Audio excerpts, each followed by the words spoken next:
At this second appearing to take the oath of the presidential office, there is less occasion for an extended address than there was at the first. Then, a statement, somewhat in detail, of a course to be pursued, seemed fitting and proper.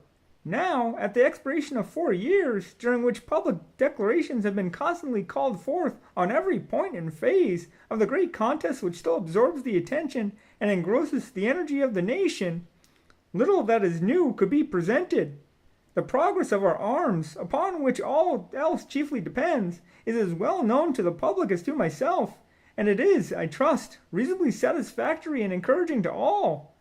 With high hope for the future, no prediction in regard to it is ventured. On the occasion corresponding to this 4 years ago, all thoughts were anxiously directed to an impending civil war. All dreaded it. All sought to avert it. While the inaugural address was being delivered from this place, devoted altogether to saving the Union without war, insurgent agents were in the city seeking to destroy it without war, seeking to dissolve the Union and divide effects by negotiation. Both parties deprecated war, but one of them would make war rather than let the nation survive, and the other would accept war rather than let it perish.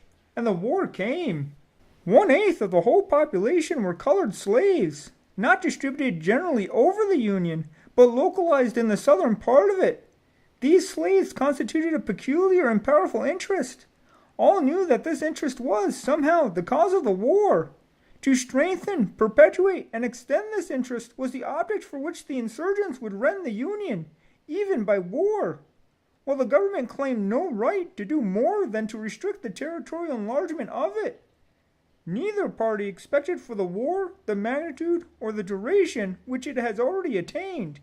Neither anticipated that the cause of the conflict might cease with, or even before, the conflict itself should cease.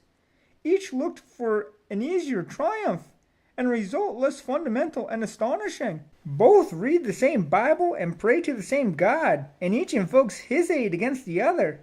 It may seem strange that any men should dare to ask a just God's assistance in wringing their bread from the sweat of other men's faces.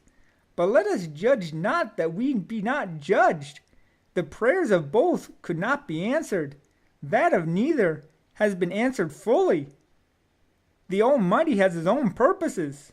Woe unto the world because of offenses, for it must needs be that offenses come.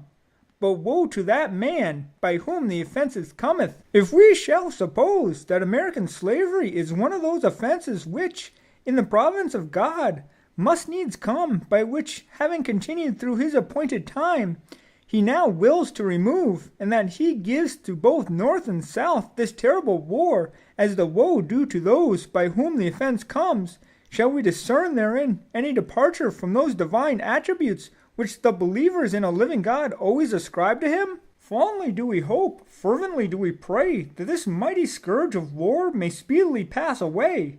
Yet if God wills that it continue, until all the wealth piled by the bondsman's 250 years of unrequited toil shall be sunk, and until every drop of blood drawn with the lash shall be paid by another drawn with the sword, as was said 3,000 years ago, so still it must be said, the judgments of the Lord are true and righteous altogether. With malice towards none, with charity for all, with firmness in the right, as God gives us to see the right. Let us strive on to finish the work we are in, to bind up the nation's wounds, to care for him who shall have borne the battle, and for his widow and his orphan, to do all which may achieve and cherish a just and lasting peace among ourselves and with all nations.